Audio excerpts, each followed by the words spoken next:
आज क्लासेस गुसाइसर में आप सभी का हार्दिक अभिनंदन। कल हमने 3.1 ग्राफीय विधि में और बीजीय रूप में बताया था और आज हम उससे आगे वाली प्रश्नावली 3.2 को करने जा रहे हैं। तो प्यारे बच्चों ध्यान से पढ़ना है। प्रश्न पहला क्या कह रहा है कि निम्न समस्याओं में रैखिक समीकरणों को युग्म बनाइए और इनको ग्राफीय विधि से हल कीजिए। पहला प्रश्न क्या कह रहा है? पहला प्रश्न आपको स्पष्ट प्रश्न में अपनी किताब में देख लेना। क्या कह रहा है कि कक्षा 10 के 10 विद्यार्थियों ने एक गणित की पहली प्रतियोगिता में भाग लिया। यदि लड़कियों की संख्या लड़कों की संख्या से 4 अधिक हो तो प्रतियोगिता में भाग लिए लड़कों और लड़कियों की संख्या ज्ञात कीजिए। तो हम मान लेते हैं, माना पहला प्रश्न क्या कहता है, प्रश्न नंबर 1 हम मानेंगे, माना लड़कियों की संख्या बराबर x। फिर हम मान लेते हैं इसी प्रकार लड़कों की संख्या बराबर y।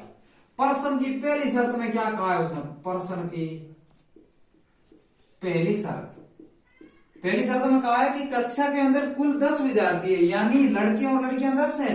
हम लिखेंगे x प्लस वाई बराबर 10, समीकरण नंबर 1। इसी प्रकार दूसरी शर्त क्या कहती है प्रश्न की? दूसरी शर्त के अनुसार दूसरी शर्त क्या कहती है? दूसरी शर्त कहती है कि यदि लड़कियों की संख्या x है ना, वो कितनी है कि लड़कियों की संख्या लड़कों की संख्या से 4 अधिक है, यानी y प्लस 4 है। यह है समीकरण नंबर 2। अब वो क्या कह रहा है? वो कह रहा है ग्राफीय विधि से हल करना है। किस विधि से बेटा जी? ग्राफीय विधि से हल करना है बेटा जी। तो ग्राफीय विधि किस प्रकार से होती है, ध्यान से देखना। मैंने 3.1 के अंदर आपको ग्राफ बना के बताई थी, वो सेम के सेम ही है। प्रश्न में वो सेम ही है बेटा। ग्राफ विधि में पहली समीकरण हम लिखेंगे समीकरण 1 से। समीकरण 1 कह रही है x प्लस वाई बराबर 10। तो x बराबर हो जाएगा सर 10 माइनस वाई। इस y के कुछ भी मान रखो, जिस प्रकार y का मान आपने रख दिया 2, तो x बराबर हो जाएगा 10 माइनस 2 यानी 8। इसी प्रकार आप y का मान लीजिए 4 रखते हो तो x बराबर हो जाएगा 10 माइनस 4 यानी 6। इसी प्रकार y का मान आपने मान लीजिए 7 रख दिया तो x बराबर 10 माइनस 7 यानी 3 हो जाएगा। आपको इस प्रकार एक छोटी डिबिया बनानी है बेटा जी, और फिर क्या करना है, ये देखो x y मान आपको 3 से ज्यादा की आवश्यकता नहीं है। y के मान हमने क्या क्या रखे थे? हमने रखे थे 2 4 7, आए कितने थे? 8 6 और 3। इसी प्रकार दूसरी समीकरण क्या है? दूसरी समीकरण है x बराबर y प्लस 4। तो यहां भी आपको क्या करना है? y के मान रखना। जैसे आपने y का मान 0 रख लिया तो x क्या होगा? x बराबर होगा 0 प्लस 4 यानी 4। इसी प्रकार अगर आपने y का मान क्या रख लिया? y का मान आपने 1 रख लिया तो x बराबर हो जाएगा 1 प्लस 4 यानी 5। इसी प्रकार आपने y का मान 2 रख लिया तो x बराबर 2 प्लस 4 बराबर 6, यानी ये भी हमारे 3 मान हो चुके हैं। 3 से ज्यादा सर ने बोला था नहीं निकालने हैं, जरूरत नहीं है। अब हमने क्या रखा था? 0 1 2, आया था 4 5 6, 4 5 और 6। तो इनकी क्या करनी है बेटा जी? आपको वापिस जिस प्रकार मैंने कल आपको बताया था 3.1 के अंदर ग्राफ बना के, तो वहां भी आपको क्या है, ये एक डब्बे को पैमाने में एक डिब्बा बराबर 1 इकाई मान लेना और आप इसको ग्राफ पेज के अंदर पेंसिल से बना लेना। क्योंकि हर बार मैं बोर्ड पे क्या बताऊं, और जो बच्चे आज नए जुड़े हुए हैं ना, वो बच्चे पहले अगर ग्राफ बनानी है तो आप पहले 3.1 वाले इससे पहले वाली प्रश्नावली का जो वीडियो है वो आराम से ढंग से देख लेना। उसके बाद में आपके लिए अति सरल हो जाएगा, एकदम सरल हो जाएगा, कुछ नहीं है। और बहुत अब की बार ये 9 नंबर की प्रश्नावली है, इसमें से 9 नंबर के सवाल आएंगे। तो एक तो बड़ा प्रश्न आएगा अपना, कौन सा? ग्राफ का, निश्चित है बेटा जी। इसका अगला सवाल क्या कहता है? अगला सवाल क्या कहता है देखो ध्यान से बेटा जी। अगला सवाल में इतना ही इंपॉर्टेंट है, देखो ध्यान से। सवाल नंबर 2 आपको कह रहा है कि क्या कह रहा है? कह रहा है कि 5 पेंसिलों तथा 7 कलमों का कुल मूल्य 50 रुपए है। यानी मामला किसका है? पेंसिल और कलमों का। हम मानेंगे क्वेश्चन नंबर 2, माना क्या मानना है? पहले कौन है? पेंसिल है। हम माना एक पेंसिल का मूल्य बराबर x रुपए। इसी प्रकार एक पेन के तो कलम के तो एक ही बात, एक पेन का मूल्य बराबर y रुपए। प्रश्न की पहली शर्त क्या कह रही है? प्रश्न की पहली शर्त पहली शर्त के अनुसार, पहली शर्त कह रही है कि 5 पेंसिलों यानी 5 गुणा x 5x प्लस 7 कलमों यानी 7y और इन सब का रुपया लगता है कितना बेटा जी 50। यह है 1 नंबर समीकरण। इसी प्रकार दूसरी शर्त क्या कहती है, हम लिखेंगे दूसरी शर्त के अनुसार। दूसरी शर्त क्या कहती है बेटा जी आपको, दूसरी शर्त कहती है हमें कि 7 पेंसिलों और 5 कलमों का मूल्य कितना है 46 रुपए यानी 7x प्लस 5y बराबर 46। ये समीकरण नंबर 2। अब वो क्या कह रहा है, वो कह रहे हैं आपको कि आपको इस प्रश्नावली को ग्राफीय विधि से करना है। इन प्रश्नों को किस विधि से करना है, ग्राफीय विधि से। तो जो अभी हमने पहला किया था ना वो सेम का सेम तरीका। पहली समीकरण क्या है, ये है 5x प्लस 7y बराबर 50। ठीक है, तो 5x बराबर हो जाएंगे 50 माइनस 7y, तो x बराबर हो जाएंगे 50 माइनस 7y बट्टे 5। यानी अब आपको इस y के ऐसा मान रखना है जिसको 7 से गुणा करे, 7 से गुणा करे, उसके बाद में क्या करना है, उसके बाद 50 में से घटाने हैं, उसके बाद में जो घटाने पर सके उसमें 5 का भाग करना चाहिए।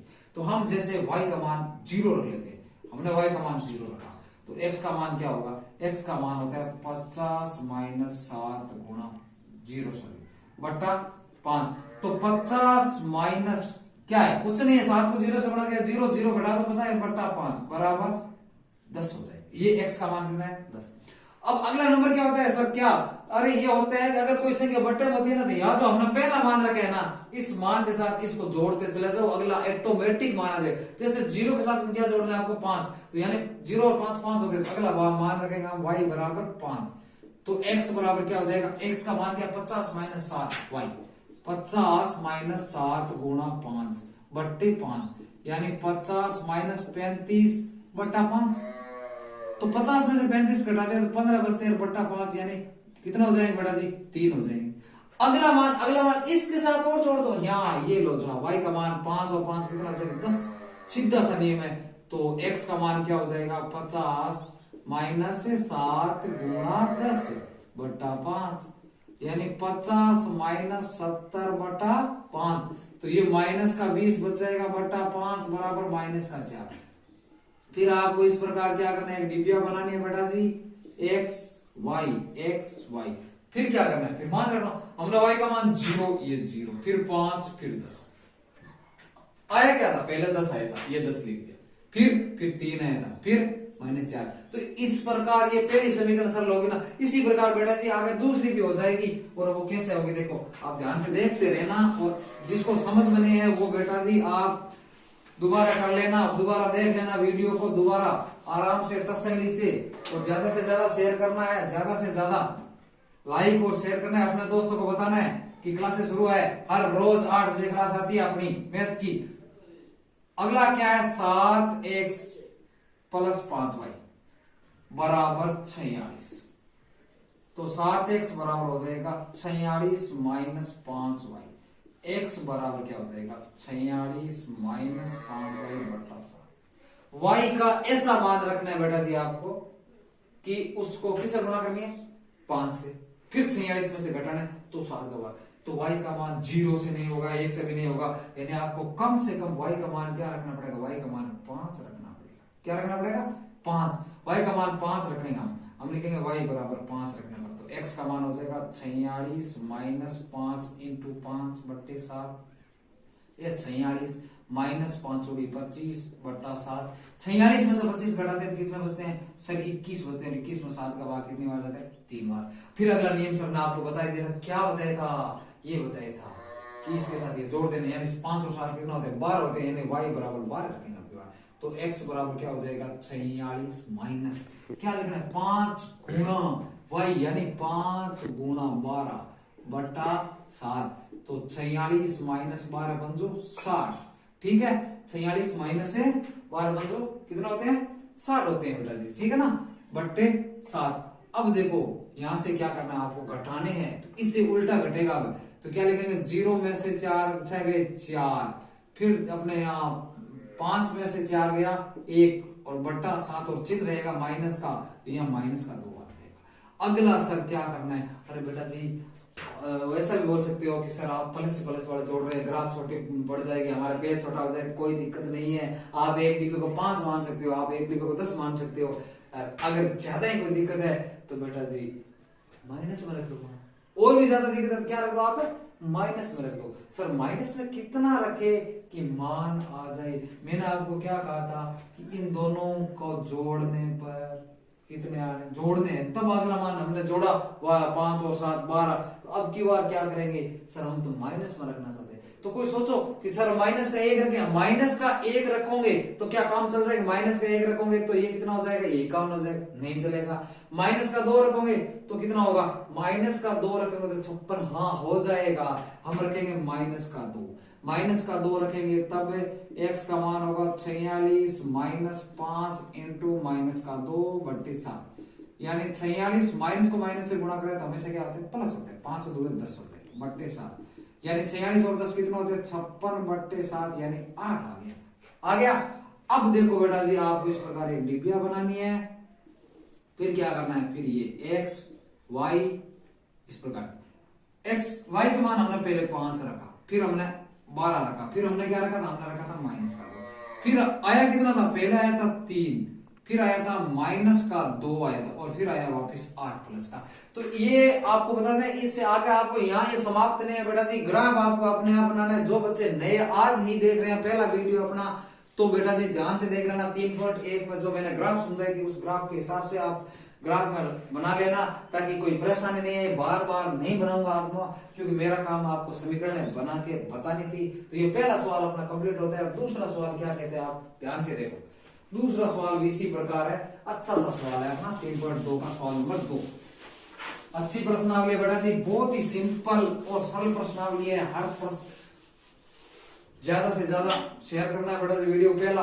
दूसरा है अनुपातों A1 बटा A2 और B1 बटा B2 और C1 बटा C2 की तुलना कर ज्ञात कीजिए कि निम्न समीकरण युग्म द्वारा निरूपित रेखा एक बिंदु पर प्रतिच्छेद करती है, या समांतर है, या संपाती है। तो बेटा जी आपको पता होगा, आपके पास किताब है ना, तो इसके किताब के पहले पेज में आपको 3 बातें लिखी हुई है। ये देखो इसमें क्या लिखी हुई है कि यदि A1 बटा A2 बराबर नहीं B1 बटा B2, तब क्या है, आपको स्पष्ट लिखा हुआ है, तब ये प्रतिच्छेद करती है। क्या होती है, प्रतिच्छेद करती है। ये आपको याद करनी है, इसलिए मैं आपको बार बार बता रहा हूं, ये प्रतिच्छेद करती है। अगर आपको इस प्रकार आ जाए तीनों के तीनों बराबर कि A1 बटा A2 बराबर B1 बटा B2 बराबर C1 बटा C2, तब क्या लिखना है, स्पष्ट लिखा हुआ है कि ये क्या होगी, संपाती होगी। संपाती मतलब एक ही रेखा पे होगी सारा का सारा। अगला क्या है, अगर इस प्रकार आ जाए सर A1 बटा A2 बराबर B1 बटा B2 बराबर नहीं है C1 बटा C2, तब क्या है, तब आपको लिखना है ये रेखा क्या होगी, समांतर होगी। ठीक है ना, क्या होगी, समांतर होगी, समांतर होती है। क्या है, समझ। तो इन बातों का ध्यान में, ये तीनों चीजें आनी चाहिए आपको। ये आती है तो सब मान लो ये अगला क्वेश्चन आपको आराम से हो जाएगा। देखो मैं आपको एक ही पॉइंट करवाऊंगा, बाकी अपने आप करना है। जैसे इस दूसरे का सवाल नंबर पहला है ना, वो क्या कह रहा है, सवाल नंबर पहला कह रहा है 5x माइनस 4y प्लस 8 बराबर 0। इसी प्रकार इसकी दूसरी समीकरण क्या है, 7x प्लस 6y, ठीक है, माइनस 9 बराबर 0। तो सबसे पहले क्या करना है आपको, सबसे पहले क्या करना है, ध्यान से देखो बेटा जी। यहाँ वो कह रहा है कि ये समांतर है, या संपाती है, या प्रतिच्छेद करती है, कुछ न कुछ तो है ही। तो सबसे पहले हम लिखेंगे कि इस समीकरण की तुलना किससे करेंगे, A1 बटा A2, सॉरी तुलना A1 x, ठीक है, या इतना जरूरत ही नहीं है, सीधा A1 बटा A2 कोमा B1 बटा B2 व C1 बटा C2 से करने पर। कुछ बच्चे ये सोच रहे हैं ये A1 B1 C1 A2 B2 C2 होता क्या है। तो बेटा ये जो पहली समीकरण होती है ना, इसमें ये जो x का गुणांक होता है ये A1 होता है, ये B1 होता है और ये C1 होता है। नीचे वाले जो 2 नंबर समीकरण होती है ये A2 होता है, ये B2 और ये C2। तो हम लिखेंगे इस प्रकार A1 बटा A2, A1 का मान है 5 बटा 7, ये है किसका मान, A1 बटा A2 का। इसी प्रकार आगे लिखेंगे B1 बटा B2 में ठीक है ना।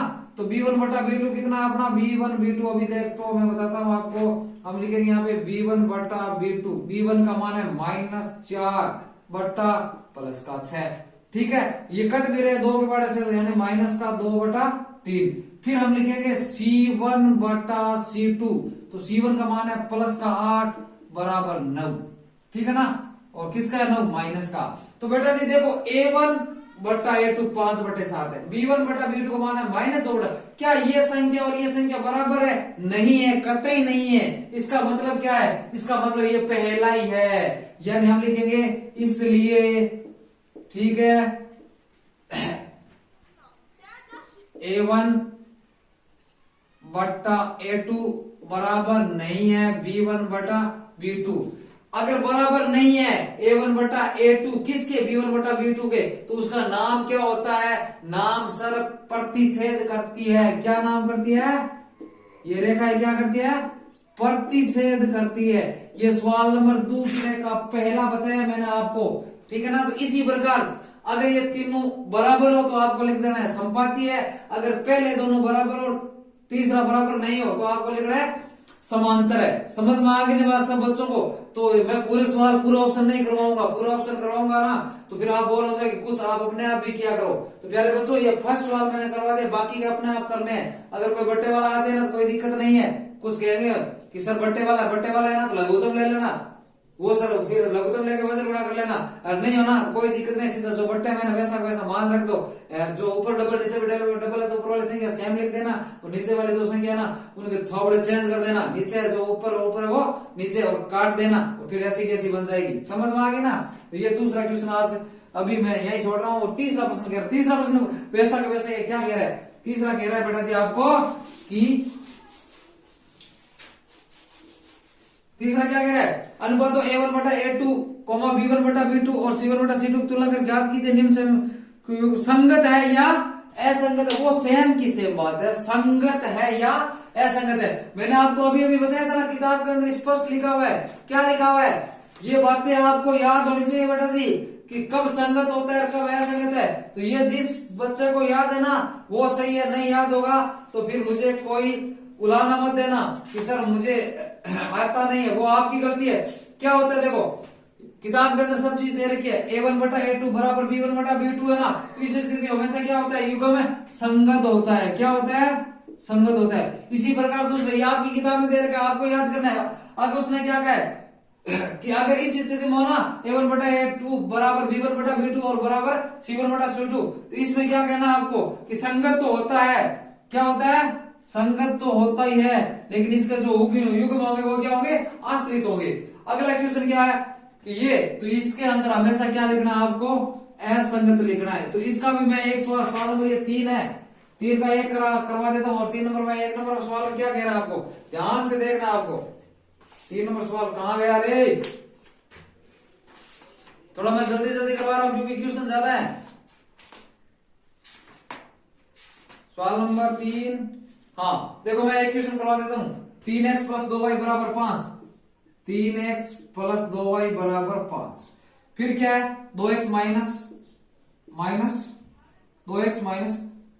3y बराबर 7। तो सबसे पहले आपको वो लाइन लिखनी चाहिए कि समीकरण की तुलना a1 बटा a2 b1 बटा b2 व c1 बटा c2 से करने पर, ये लिखने के बाद में आपको क्या करना है? यहां आपको लिखना है कि a1 बटा a2 का मान क्या है, ठीक है। a1 का मान 3 और बटा 2, तो a2 का मान 2 है, यानी ये अपना मान है। a1 बटा a2 का मान है 3 बटा 2। इसी प्रकार हम लिखेंगे b1 बटा b2 बराबर क्या है? 2 बटा -3। फिर हम लिखेंगे c1 बटा c2, तो c1 का मान कितना है? हाँ बेटा जी एक छोटी सी मैं सॉरी बोलता हूँ, ये जो समीकरण है ना इसको पहले आप इधर ले आना, यानी ये प्लस का है ना, इधर क्या हो जाएगा? ये माइनस का, और ये भी प्लस का, इधर माइनस का, बराबर में 0 में तब्दील करना। इसके लिए मैं सॉरी बोलता हूँ। तो यहाँ है -5 बटा -7, माइनस कैंसिल। अब आपको ये देखना है कि a1 बटा a2 बराबर है कि b1 बटा b2 के। लिखना है क्या? नहीं है। a1 बटा a2 बराबर नहीं है किसके? b1 बटा b2 के। क्यों नहीं है? क्योंकि a1 बटा a2 तो प्लस में और ये तो बेचारे माइनस में पड़े हैं। किसमें बड़े हैं, माइनस में, बराबर नहीं है, ये अपना उत्तर आ गया। क्या आ गया, ये देखो पहले के अंदर हमने क्या लिखा, हमने लिखा है कि ये क्या है, संगत है, और प्रश्न में यही बताना है कि संगत है या है संगत। अगर इस प्रकार आ जाए तो बोल देना संगत है, और इस प्रकार आ जाए तो भी बोल देना संगत है, लेकिन अगर इस प्रकार आ जाए ना तब आपको क्या बोलना है, असंगत बोलना है। समझ में आ गई बात बेटा जी। तो ये आप तीसरा सवाल के बाकी ऑप्शन भी आपको इसी प्रकार करने हैं, ठीक है। अगला क्वेश्चन क्या कहता है, सवाल नंबर 4। सवाल नंबर 4 भी इसी रूप में है बेटा जी, और मैं जल्दी से जल्दी कर रहा हूं इस प्रश्नावली को पूर्ण है, ठीक है। सवाल नंबर 4, सवाल नंबर 4 कह रहे हैं निम्नलिखित समीकरणों के युग्मों में से कौन से युग्म संगत है या असंगत है। यदि संगत है तो ग्राफीय विधि से हल कीजिए, संगत है तब ग्राफीय विधि से करना है। यानी जैसे पहला सवाल, सवाल नंबर है चौथे का पहला, x प्लस वाई, ठीक है, बराबर 5, फिर है 2x, ठीक है, और 2y बराबर 10। काट दो, उसे काटा के, हाँ काट दो, नहीं क्यों बोला, नहीं काटो तो देखो x प्लस वाई माइनस 5 बराबर 0, और 2x प्लस 2y माइनस 10 बराबर 0। आ समीकरण नंबर 1 और 2 है। अपन क्या करने, बस आगे बात है कि समीकरण की तुलना a1 बटा a2 b1 बटा b2 व c1 बटा c2 से करने पर, यहाँ a1 बटा a2 का मान कितना बेटा जी, गुरुजी a1 का मान है आपने देखो आ समीकरण यानी आ 1 है बटा 2, b1 बटा b2 का मान कितना है, b1 का मान 1 बटा 2। इसी प्रकार c1 बटा c2 का मान कितना है, -5 और माइनस के 10, माइनस से माइनस कैंसिल और 5 में से काटा तो 1 बटा 2, यानी यहाँ भी 1 बटा 2 और यहाँ भी 1 बटा 2 और यहाँ भी 1 बटा 2। हमारे पास मान क्या है, मान यह है a1 बटा a2 बराबर b1 बटा b2 बराबर c1 बटा c2। ये फॉर्मूला कहाँ है, ये यहाँ रहा, तो इसका मतलब ये क्या है आपका, ये संगत है। और फिर उसने क्या कहा है, अगर संगत है ना तब आपको किस विधि से हल करना है, इसने चौथा नंबर सवाल में कहा कि ग्राफीय विधि से। तो बेटा जी इन दोनों समीकरणों को वापस आगे आपको ग्राफीय विधि से और करना है। अब आप ये कहोगे कि सर आप करवा दो, नहीं करवाऊंगा क्योंकि हमने ग्राफीय विधि बहुत कर ली है। तो प्यारे बच्चों अगर संगत आए ना चौथे सवाल के अंदर तब आपको ग्राफीय विधि से और करना है, असंगत आए तो कोई दिक्कत नहीं है। सवाल नंबर 5 क्या कह रहा है, सवाल नंबर 5 ज्यादा नहीं है बेटा जी, मैं जल्दी जल्दी करवा रहा हूं, ठीक है ना। सवाल नंबर 5 नंबर सवाल है आपका ये। हाँ 5 क्वेश्चन है, एक आयताकार बाग जिसकी लंबाई चौड़ाई से 4 मीटर अधिक है का अर्ध परिमाप कितना है, 36 मीटर है। बाग की विमाई ज्ञात कीजिए। प्रश्न में मानना क्या माना है, हम मानेंगे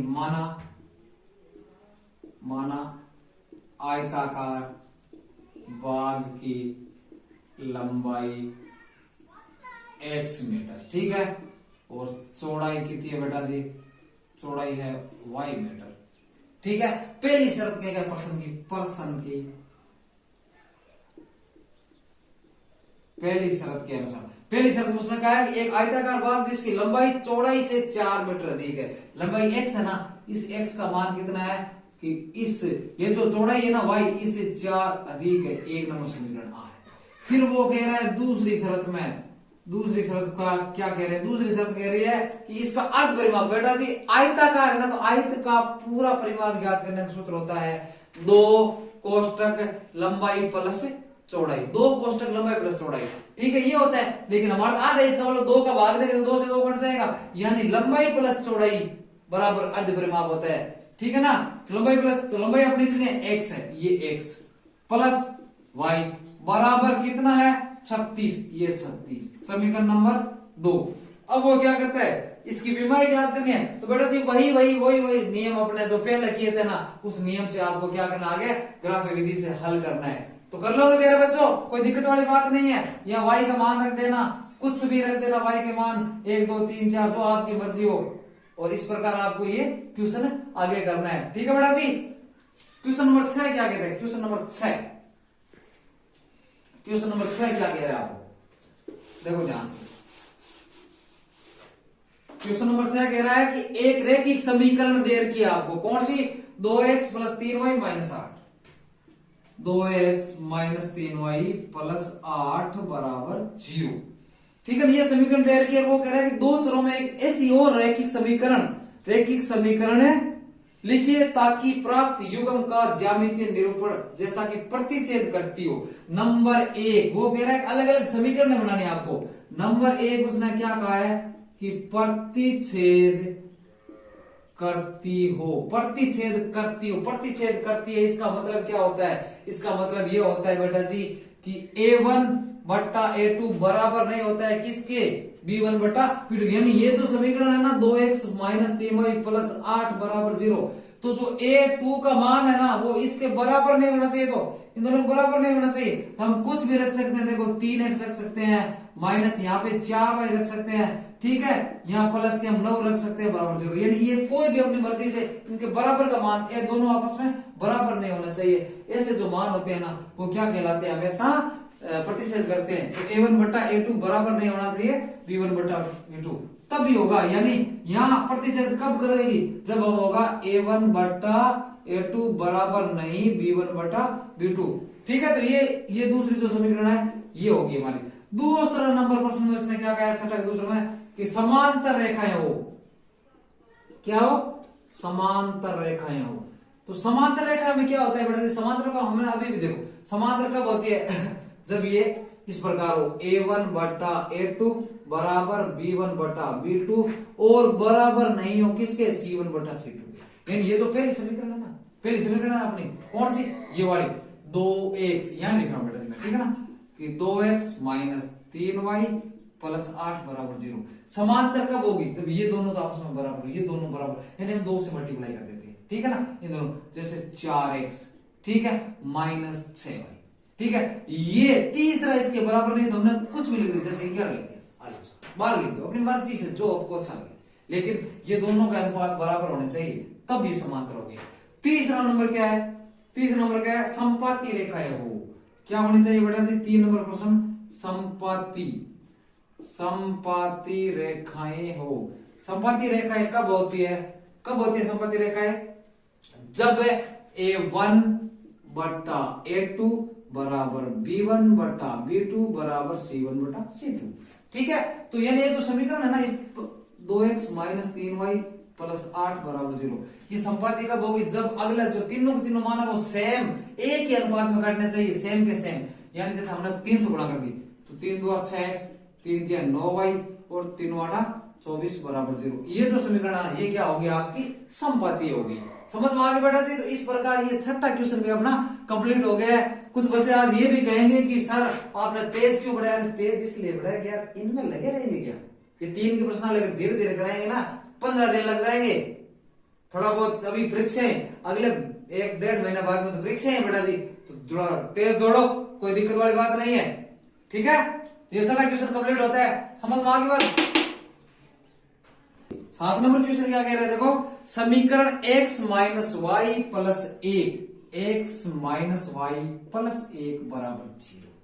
आगे क्या कह रहा है? 3x plus 2y minus 12, 3x minus 2y plus 12, ये है अपने 3x प्लस 2y माइनस। और क्या कह रहा है कि अपन को इसका ग्राफ खींचना है। ग्राफ खींचने के बाद भी एक बात उसने बड़ी शानदार है, वेरी इंपॉर्टेंट प्रश्न है ये अपनी परीक्षा की दृष्टि से। और क्या कहा है कि x अक्ष और इन रेखाओं से बने त्रिभुज के शीर्षों के निर्देशांक ज्ञात कीजिए और त्रिभुजाकार पटल को छायांकित कीजिए। देखो बेटा जी ध्यान से, ये लास्ट क्वेश्चन है ना इस प्रश्नावली का, बड़ा ही इंपॉर्टेंट प्रश्न है, ध्यान से समझना है। सबसे पहले तो इस 1 नंबर समीकरण को हल करना है। समीकरण ये क्या कह रही है? x माइनस वाई प्लस 1 बराबर 0 है ना, तो हम इसको इधर ले जाएंगे तो हम लिखेंगे y माइनस 1, ठीक है। फिर इस y के कुछ भी आपको मान रखने, जैसे हमने y का मान 0 रखा, तब x का मान क्या होगा कि y की जगह हम क्या लिखेंगे? 0 लिखेंगे, 0 माइनस 1, यानी x बराबर मान आ गया माइनस का 1। इसी प्रकार y का मान हमने 1 रख दिया तो x बराबर क्या होगा? x बराबर होगा 1 माइनस 1 यानी 0। इसी प्रकार y का मान हमने 2 रख दिया तो x का मान होगा अपने 2 माइनस 1 यानी 1। अब क्या करना पड़ेगा? आपको इसकी एक इस प्रकार डिबिया बनानी है। समझ में आ गई बात? इस प्रकार x y 1 2 ये खींच ले। हमने क्या क्या रखा था? 0 1 2, ये 0 ये 1 ये 2, ये 0 1 2 आया। क्या था? आया पहला था माइनस का 1, फिर आया था 0, फिर प्लस का 1। ये हो गया। अब दूसरी समीकरण ये अपनी 3x 2y माइनस 12 बराबर 0। तो 3x बराबर हो जाएंगे 12 माइनस 2y, क्योंकि इधर जो प्लस में था उधर माइनस पर माइनस में वो प्लस में हो जाएगा। तो x बराबर हो जाएगा 12 माइनस 2y बटा 3। अभी अभी हमने क्या कहा था कि अब इस y का मान क्या रखना है कि y का मान ऐसा रखना है कि 2 से गुणा करे और 12 में से करे तो 3 का भाग जाए। हमने y का मान पहले रख दिया 0, y का मान 0, तब x बराबर हो जाएगा 12 माइनस 2 इंटू 0 बटा 3। यानी ये देखो 2 को 0 से गुणा करेंगे तो 0 होगा और उसमें से 12 घटाया, 12 में से 0 घटाएंगे तो 12 ही बचेंगे। तो 12 बटा 3 यानी 4, x का मान 4 आएगा। अगला मैंने आपको कहा था बस इसके साथ इसको जोड़ दो तो 0 और 3 होता है। x बराबर 12 माइनस 2 गुणा 3 बटा 3। तो 12 माइनस कितना 6 बराबर 6 बटा 3 और उत्तर आएगा 2। इसी प्रकार अगला मान 3 और 3 6 रखेंगे तो x का मान आ जाएगा 12 माइनस 2 गुणा 6 बटा 3, यानी 12 में से 12 गया 0 बटा 3 बराबर 0। इसकी भी आपको क्या करनी है, डीपिया बनानी है बेटा जी। और इस प्रकार x y 1 2, तो y का मान हमने रखे थे 0 3 6, आए कितने थे 4 2 0। अब प्रश्न में बहुत ही इंपॉर्टेंट बात क्या कह रहा है, वो ये कह रहा है कि इसका आपको ग्राफ बनाना है। तो बेटा जी मैं लास्ट में इसका एक और ग्राफ बना के आपको बता देता हूँ छोटा सा। और ग्राफ बनाने के बाद में आपको एक त्रिभुज बनेगा बेटा जी। और मैं ध्यान से देखो, इस प्रकार रेखा खींचनी है x अक्ष वाली, ठीक है। इसको खींचना इस प्रकार, ये होती है y वाली, y x y x। यहाँ जो मान होता है 1 2 3 4 5 6 7, यहाँ भी 1 2 3 4 5, ठीक है। यहाँ क्या होगा, यहाँ -1 -2 -3 -4 -5 -6, यहाँ भी -1 -2 -3 -4 और -5। अब देखो पहले हम क्या कह रहे हो, x का मान -1 है, इसका मतलब ये आपका सेंटर पॉइंट है, ये एयरपोर्ट है आपका, यहाँ आप खड़े हो, यहाँ से -1 आना है तो ये -1 है। आगे y के ऊपर 0 0 का मतलब कहीं नहीं जाना है, यहाँ ही रहना है आलोसा। अगला 0 1 यानी यहाँ खड़ा ही रहना है, जाना कहीं नहीं है। लेकिन y का मान 1 है, 1 है इसका मतलब यहाँ जाना है आपको, ठीक है। फिर देखो x का मान 1 y का मान 2, यानी x का मान प्लस का 1 है, यहाँ है। ऊपर y का मान प्लस में 2 है तो ऊपर जाना है, ये लो, ठीक है। अब इसको क्या करना है आपको, स्केल से ढंग से आपको क्या करना है, इस प्रकार मिला देना है, ठीक है। फिर आगे क्या करना है, ये x का मान 4 0 4 0, x का मान ये 4 है और ये 0 है, ठीक है। फिर 2 3 यानी 2 और 3 कहां है बेटा जी, ये 3 रहा ऊपर यहाँ, ठीक है। फिर आगे क्या कह रहा है 0 6, ये 0 है और 6 ये है, यहाँ ऊपर 6 है बेटा जी, ठीक है। और क्या करना है आपको, इस प्रकार यार ये मिलाना है, ठीक है। और फिर वो कह रहा है कि ये आपस में बेटा, मतलब मैंने तो बोर्ड पे बनाया तो ढंग से देते सकते हैं, लेकिन ये जो त्रिभुज बनाया ना, इसका a मान लो, इसको b मान लो, इसको c। वो कह रहा है x अक्ष से इस रेखा से जो त्रिभुज बनाया ना, इसको आपको क्या करना है, इस प्रकार छायांकित करना है। ये आपका 3.2 का प्रश्न नंबर 7 था, वेरी इंपॉर्टेंट प्रश्न है बेटा जी, ढंग से कर लेना अच्छी प्रकार से। और आगे जो पैमाना मैंने आपको पहले बताया वो लिख देना, 1 बड़ा काना बराबर 1 इकाई। तो इस प्रकार बेटा जी आपकी ये 3.2 भी कंप्लीट होती है आज, COMPLET कंप्लीट। तो प्यारे बच्चों, आप सभी का मैं दोबारा हार्दिक अभिनंदन करता हूं। आप हमेशा अपने दोस्तों को, अपनी क्लास को शेयर करते रहना, लाइक करते रहना, ज्यादा से ज्यादा शेयर करना। आपको हर रोज अच्छी सी इसी प्रकार पढ़ाई होती रहेगी। तो all of you good night, thank you.